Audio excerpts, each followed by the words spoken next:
मायरा लौटेगी 20 साल बाद अपनी मां अभीरा का हक लेने के लिए।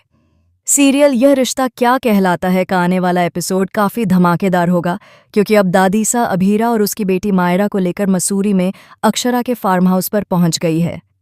वहां दादीसा को ऐसा लग रहा था कि अभीरा अपनी इस हालत में सुधार लाएगी, लेकिन ऐसा बिल्कुल नहीं होता। अभीरा की हालत दिन ब दिन और ज्यादा बिगड़ती जाती है, जिसकी वजह से एक दिन ऐसा आता है जब वह अरबान और मायरा को इस दुनिया में अकेला छोड़कर चली जाती है। अभीरा को इस हालत से गुजरते हुए देखकर मायरा के दिमाग पर बहुत बुरा असर पड़ता है। जब 20 साल बाद मायरा बड़ी होती है तो अपनी मां के जन्मदिन पर वह कसम खाती है कि अब उसे अपनी मम्मा अभीरा के लिए वो सब कुछ हासिल करना है जो उन्हें कभी नहीं मिला था। मायरा लौटेगी उदयपुर और उसके बाद बिखर जाएगी अरमान और गीतांजलि की दुनिया। एक बार फिर दिखेगा कि उदयपुर के सबसे बड़े लॉ फर्म पर अभीरा की बेटी मायरा का कब्जा होने वाला है, जिसकी वजह से अरमान और गीतांजलि के बीच दूरियां बढ़ती नजर आएंगी।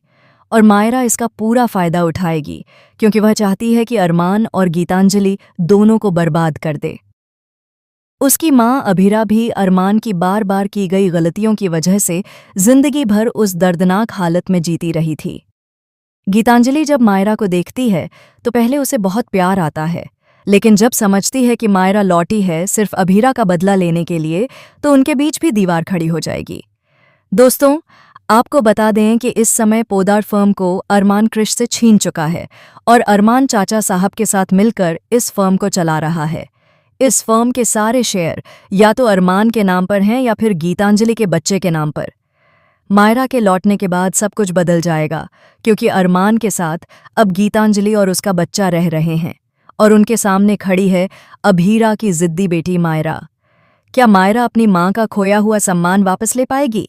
कौन देगा उसका साथ इस पोदार परिवार में? हमें कमेंट बॉक्स में लिखकर बताएं और ऐसे ही धमाकेदार ट्विस्ट्स के लिए चैनल को सब्सक्राइब करें। मिलते हैं अगली वीडियो में।